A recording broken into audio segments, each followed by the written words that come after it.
Daniel Harper sat alone in his office, the glow from the city lights spilling across the polished floorboards and the faint scent of pine from a small Christmas tree barely reaching him,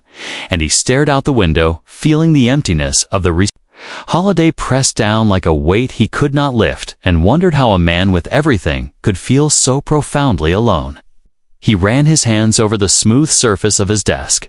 the papers stacked neatly, yet meaningless, his mind wandering to memories of family dinners and laughter long past, and he felt a tightness in his chest, as if the years of relentless work had built walls that now trapped him within. And the hum of the heating system echoed the hollow beat of his heart, making him question if connection was ever meant for someone like him. A sudden knock at the door startled him, making his pulse spike. And when he looked up, he saw a small figure hesitating in the threshold, a little girl with wide, curious eyes clutching the hand of a woman he assumed was her mother, and Daniel felt a flicker of unease, mixed with intrigue, because the office had never welcomed visitors on a night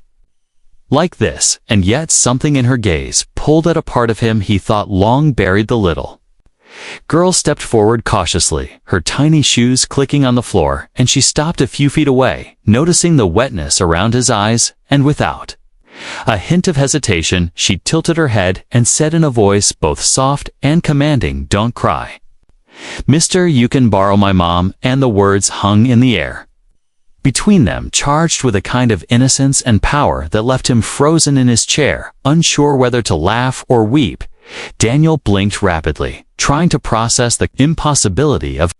the moment, his mind racing between disbelief and the sudden stirrings of hope, and he felt a lump in his throat as he realized that the last time anyone had looked at him with such pure compassion was decades ago, and the office around them seemed to recede into shadows, leaving only the three of them in a bubble of fragile warmth and uncertainty. The mother shifted slightly behind her daughter, offering a nervous smile, yet making no move to intervene, and Daniel sensed the subtle courage it must have taken to allow her child to approach a man she barely knew, and he felt a rush of gratitude and fear collide inside him, because opening up to strangers was not something he had done in years, and yet the simplicity of this child's gesture demanded a response he could not ignore. He leaned back in his chair, his fingers gripping the arms tightly as he watched the little girl tug gently at her mother's sleeve, and he felt a strange stirring of emotions that were long dormant. Loneliness, sadness, and something unfamiliar, a flicker of hope that maybe he was not beyond reaching, and he wondered what he could possibly say that would honor the trust she had placed in him without seeming absurd. The little girl took a tentative step closer, her eyes sparkling with expectation, and Daniel realized that time had slowed, and the office clock ticking away the minutes seemed irrelevant compared to the intensity of the moment, and he felt the walls he had built around himself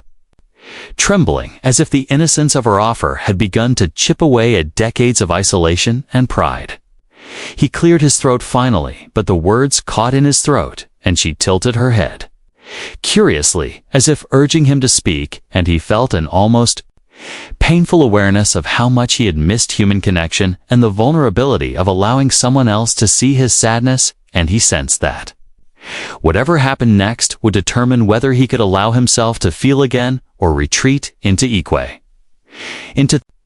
the fortress of his loneliness. The girl smiled faintly and adjusted her grip on her mother's hand, and Daniel realized that she was waiting for him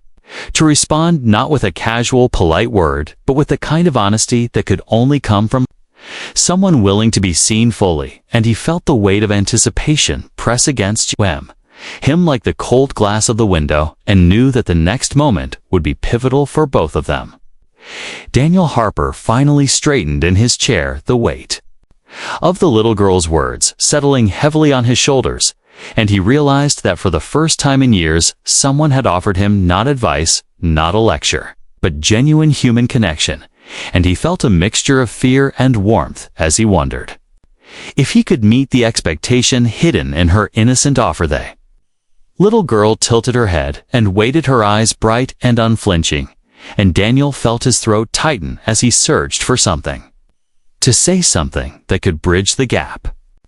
between his loneliness and the courage in her gaze, and he realized that words alone might never be enough to express the gratitude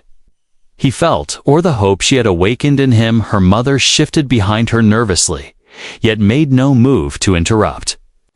allowing the child to take the lead, and Daniel noticed the subtle way she stood poised, ready to protect, yet trusting the moment to unfold naturally, and he felt a strange sense of calm descend over him, as if the room itself had softened its edges and created a space where sadness could transform into connection.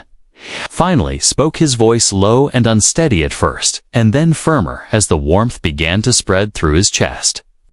He thanked her for her kindness and told her that her words had reminded him of things he had almost forgotten: laughter, family, and the small moments of joy he had allowed himself to neglect, and the little girl's eyes widened as if she had never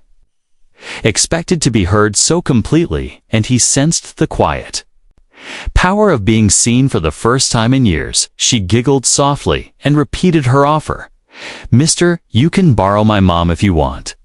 And Daniel felt a shiver run through him, the simplicity of her generosity cutting through layers of pride and isolation. And he realized that sometimes connection did not require ceremony or explanation, only the willingness to accept and to be present, and he wondered if he was ready to allow himself to accept. He gestured for her to sit, and together with her mother, they gathered near the small Christmas tree, the ornaments glimmering faintly in the soft light, and Daniel felt the warmth of the moment settle around him like a blanket as he shared stories from his childhood, stories he had never told anyone. And the girl listened intently, her eyes reflecting curiosity, understanding, and the faintest spark of mischief, and he sensed that this moment would be remembered far longer than any boardroom triumph he had ever achieved. They shared cookies, the puge kuchta, mother laughing softly at Daniel's clumsy attempts to decorate the tree, the little girl placing handmade ornaments with careful precision, and each act of care chipped away at the walls he had built brick by brick over decades, and he felt the rawness of his loneliness intertwined with the unexpected comfort of this simple family ritual, and he realized that joy could emerge even in the most unlikely places. The clock approached midnight, the city outside shimmered with lights and celebration, and Daniel looked at the little girl and her mother, feeling a surge of gratitude and a flicker of hope for the future, and he understood that the gift he had received was not the physical presence of others, but the reminder that kindness and connection could arrive in the most unexpected forms, and he wondered what tomorrow might hold now that his heart had been touched so profoundly. The little girl leaned against her mother, whispering something that made Daniel smile, a mixture of humor and sincerity that broke through the last of his reserve, and he felt a lightness he had not experienced in years, and he realized that the night had transformed him in ways he could not yet measure, and the quiet hum of the office seemed to celebrate with him, as if the building itself acknowledged the miracle of human connection. When the mother finally said it was time to leave, the little girl squeezed Daniel's hand gently, her eyes shining with unspoken understanding, and he felt the tug of both sadness